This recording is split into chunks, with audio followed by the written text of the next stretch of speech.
ভেটকি মাছে পাতুরি বানাচ্ছি। ছেলে বলেছে খাবে, চেষ্টা করছি। আর এটা ভাপা করব।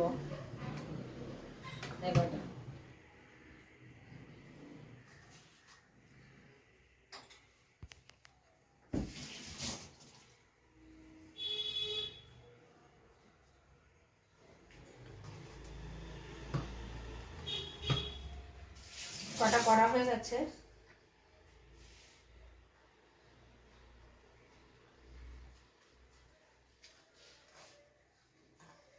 দেখো সব মাখিয়ে ধনেপাতা, কাঁচা লঙ্কা, সর্ষে বাটা, তেল সব কিছু মাখিয়ে রেখেছিলাম। তারপরে এটার ভিতর দিয়েছি।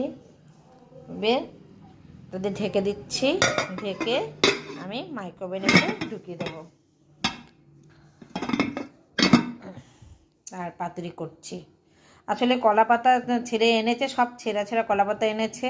আর ও তো জানে না ছেঁড়া লাগবে না গোটা লাগবে, ছেঁড়া ছেঁড়া পাতা এনেছে। তাও কোনো রকমে করেছি। সাদা সুতো ছিল না, রিল আনলাম, এনে করেছি। আর বাকিটা ভাপা হচ্ছে। মাইক্রোওভেনের ভিতরে ধুয়ে দিচ্ছি। আমি চলে যাব পাতুরি করতে। দেখো কড়াইতে একটু সরষের তেল দিয়ে দিয়েছি। ভালো করে একটু ঘুরিয়ে নিচ্ছি। গ্যাসটা এখন একটু বাড়িয়ে নিলাম। তেলটা গরম হয়ে গেলে পাতুরিটা দিয়ে কমিয়ে দেবো, কমিয়ে ঢেকে রাখবো। তেলটা গরম হয়ে গেছে। এবার এক এক করে আমি পাতুরিটা দিয়ে দিচ্ছি।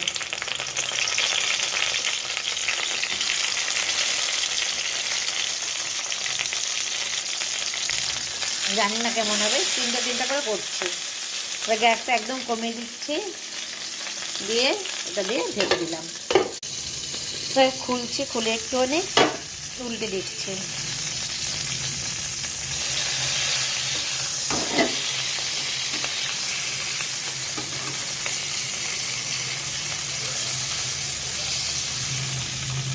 আবার আমি ঢেকে দিচ্ছি। দেখো খুলছি, আবার উল্টে দিচ্ছি। জানি না কি যে হবে। আমি পাতুরিটাই নতুন করছি।